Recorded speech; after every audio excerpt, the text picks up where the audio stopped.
नमस्कार। हमारे Desi traders by stock market YouTube channel पर आप सभी का स्वागत है।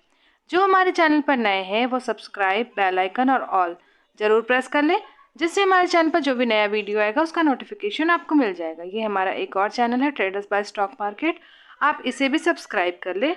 डेली मार्केट से रिलेटेड वीडियोज़ आपको इस पर मिलते रहेंगे। हमारा आज का टॉपिक है डिलीवरी पोजीशन। आज 19 जनवरी को किस इंडेक्स में कितनी डिलीवरी पोजीशन है हम वो देखेंगे। सबसे पहले हम देखेंगे NV20I ETF। NV20I ETF में डिलीवरी पोजीशन है 72%। नेक्स्ट है निफ्टी 20, जिसकी डिलीवरी पोजीशन है 60%। बैंक 20 66%। PSU bank 20 86%। नेक्स्ट है BFSI 92%। Private bank I ETF 94%। Next है junior 20 49%। Mid cap ETF 62%। Next है SDFC SML 250, जिसकी डिलीवरी पोजीशन है 61%। नेक्स्ट है सेंसेक्स I ETF 85%।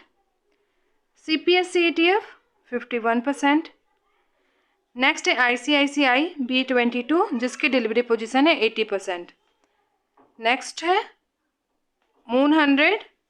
मून 100 की डिलीवरी पोजीशन है 78%। Next mom 30I ETF 47%। मफांग 79%। Next है ITBs 53%। Pharma बीस 53%। नेक्स्ट है कोटक अल्फा, जिसकी डिलीवरी पोजीशन है 64%। कंजम बीस 86%। Make India 84%। नेक्स्ट है इंफ्रा आई ETF,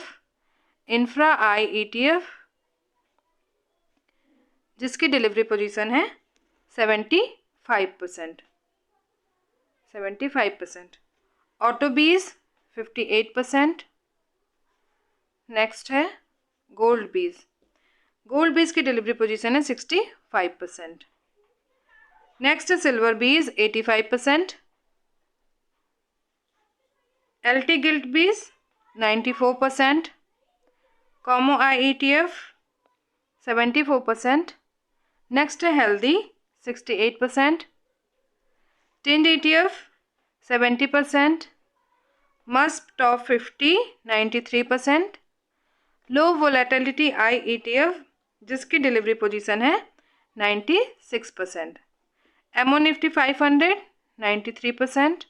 और कोटक मिड 50, जिसकी डिलीवरी पोजीशन है 49%। तो ये थी 19 जनवरी की डिलीवरी पोजीशन, जिसको मैंने आपके सामने रखा है। आशा करती हूँ आपको पसंद आए। थैंक यू, धन्यवाद। जय हिंद, जय भारत।